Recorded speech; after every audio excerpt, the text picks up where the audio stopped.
Yo, what's going on, Hero Clash Squad? Welcome back to a brand new video, episode 3 of the Beginner's Guide Artifacts. Now we're going to jump straight into it. First things first, if you are a new player to the game, I don't care if you're on day 1, day 10, day 100, you need... Because of your words, I walked into the night. To max out Alvarez 100%. She is one of the best heroes in the game, S plus heroes to top it off, and she is one of the easiest heroes to unlock for free.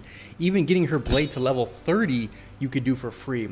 Make sure you subscribe because that advice is coming in a future video as well when it comes to the exclusive stones. So with that being said, let's get to the artifacts. As a new player, you're going to come across the Esper artifacts first in the Abyss City. First things first, right when you unlock Icy Amulet, only focus on Icy. So what I mean by focus on Icy only means once you get to the Deity chest, which is these bad boys right here, you'll be able to focus on the artifact enhancement materials. And the Snow Spirit is for the Icy Amulet only. So that's what I mean. You put this bad boy on Alvarez, she shreds 100%. Even on my free-to-play accounts, I have this amulet maxed out on her, plus level 30 blade, all for free. Yes, just to give you guys a quick story of what happens. Long story short, in the Crucibles, one of the enemies I was going against went against my Phoenix. Has its destination, and I have mine. And I had her maxed out just like this, as you see on the screen, just like this. And he aligned his heroes perfectly to where all the bonuses went to attack for Alvarez, and Alvarez hit my Phoenix with a critical strike and did 19 million damage with one strike and took her out. And I couldn't believe it. I was dumbfounded. I still crushed him with the other 5 enemies, but I was just pretty sad that my Phoenix couldn't enjoy that victory as well. I went on to win the Crucible, of course, but I like to live and learn. So I actually analyzed everything he did when it came to that 19 million one-bladed hits from Alvarez, and I figured out what he did, and it was actually very intelligent what he did. He did get really lucky when it came to the algorithm. It aligned perfectly for him to hit 19 million hit on her, but you know, it is what it is. So with that being said, jumping straight back into the brightest moonlight is held in the hands of darkness. So first things first, work on Icy Amulet. After you max out the Icy Amulet, you're going to want to work on the Energy one. This one is very pertinent. Why? Because at level 25, you gain 50 energy at the start of battle, which means that hero will most likely take action, hands down. One of my strategies is to put it on... There's no place to hide. I like putting on him because in the beginning of the game, after my Phoenix just decimates majority of the heroes on the battlefield, I get armor. 5 million armor to top it off. So that's a very easy strategy. So I recommend working on the Energy Amulets. With that being said, moving on to the next ones. I don't want to go through all of these. I'll just tell you the worst one, in my personal opinion, is Lava Amulet. The only reason why it's the worst one, because of its effect. Long story short, yeah, you do get 30 skill damage and 60 critical damage, but look at level 25. When over 80% of max HP, gain 15% attack and 15% crit rate, which is pretty good, but what happens if you go below 80% max health? That means you lose that effect, and that's kind of gross, you know, just saying. So most of these artifacts, just read them and you'll understand. And the whole point of these videos is to get you guys to think and learn what to do with these amulets, right? Now, it all comes down to your perspective. It all comes down to your strategy. So what I might do is what you might not do, and we still could have very similar winning results. I want people to understand that, or one amulet fits all type of deal in this game. There's infinite amount of scenarios that could play out with increasing and decreasing your odds depending on what you choose to do. With that being said, we're going to move on to the next set of artifacts, which is the Holy Praise. Another great beginner's tip is make sure you join a union. You have to join a union because you want to unlock these materials, especially the Holy Praise materials and the Holy Praise artifacts. You need to join a good union where you can win the Lord battles, and that will unlock the Supreme chest for 2,500 blue diamonds, plus a second one for 7,500 little tokens you get from winning / or losing the Lord battle. So number 1 is Alvarez. Number 2 is join a union, start a union, do something, but you need to get in a union ASAP. Let's go. Now, these are pretty much straightforward. When you read it, you have the Angel, which is just damage reduction. Obviously, I'm going to put her on the Wolf Girl because she also does damage reduction as well, so it just pairs up nice and nice. You have the Arcane Ring, which is my 3rd favorite. You pretty much don't You pretty much have 100% debuff resistance, which means you won't be able to get stunned, entangled, charmed, petrified, any of those other adjectives in the game. And this amulet right here, this artifact is really good for a hero that has the capability to stun, petrify, entangle, etc. You get what I'm saying, right? Moving on to the next one, you have Eternal Cloak. This is my least favorite one because all you do is you get a shield based on your attack, so 300% of attack. So if you have 1 million attack, which you probably won't, but then it means you get a 1.3 million or 3 million shield, which isn't much at my level. So I think this is one of the worst ones. With that being said, this would be the last one to max out 100%. Moving on to the next one, you have Spirit Song Necklace, one of my all-time favorite ones. This, you know, they might as well just change the name to Dragonix Necklace because man, geez Louise. This makes Dragonic OP, hands down. I'll just read it off to you guys really quick. When HP falls below 50% for the first time each battle, instantly recover 50% of max HP. When HP falls below 30%, instantly recover 100% of max HP. Looking at my Dragonic. Face the power of a true dragon. I felt that one, hands down. I have 18.7 million health. So I'm going to be recovering like 30-something million health throughout the game. And I also have a new strategy when it comes to Dragonic coming in a future video, hands down. It's pretty dope.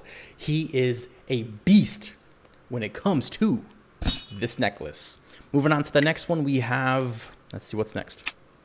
The good old Holy Wings. This is my second, actually this is my all-time favorite one when it comes to the Holy Praise artifacts. Reduce the speed of enemy heroes. This is very crucial, but is it really crucial in a way of its effect? Now what I mean by that is, yeah, you could slow down 3 enemies for 30 points.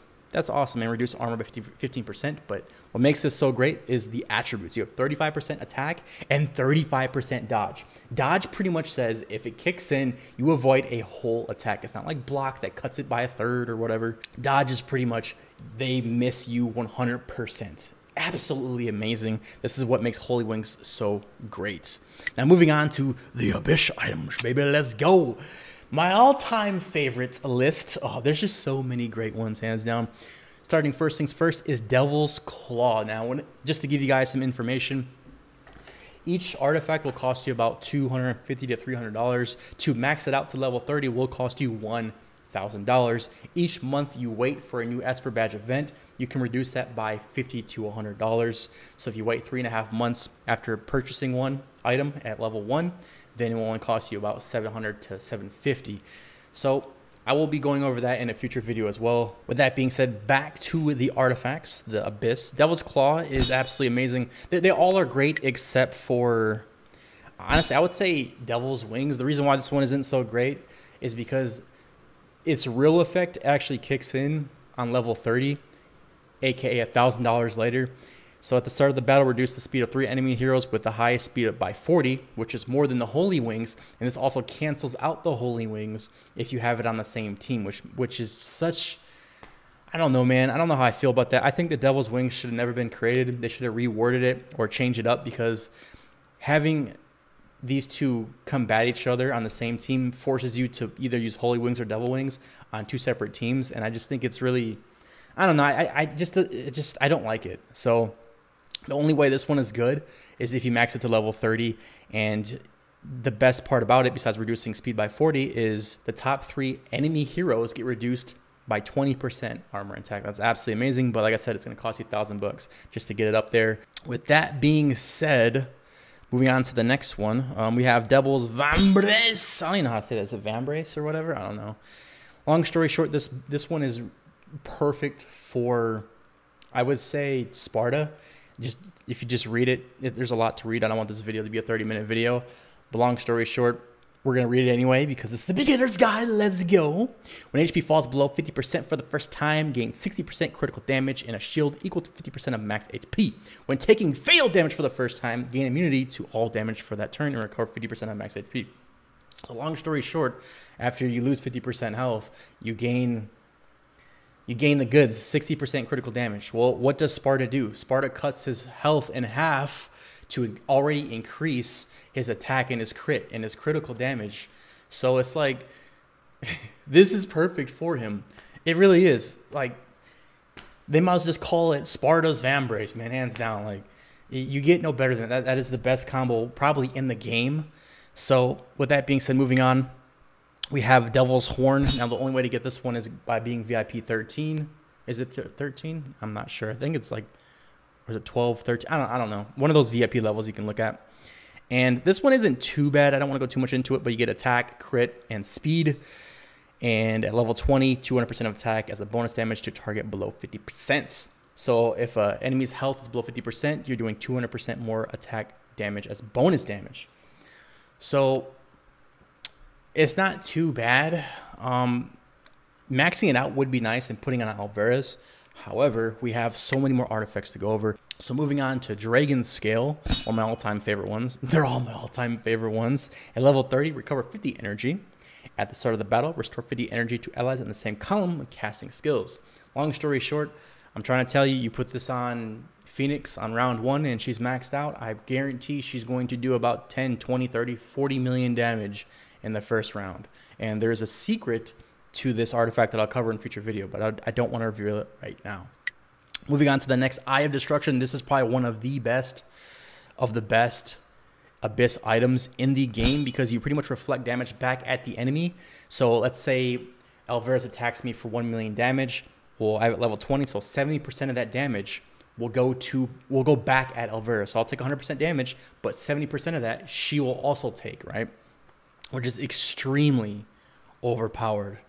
That's all I'm going to say. Moving on to the next one, we have Devil's Fangs. As you can see, this is my very first Abyss item that is maxed out. The reason why is because when equipped, gains 60% debuff hit. Yes, I am the biggest strategy in the game for me personally is I want to stun your enemy. I want to charm your enemy. I want to entangle your enemy. I want to petrify your enemy because I don't care how big and bad your Dragonic is or Phoenix is. If you're stunned, you're done.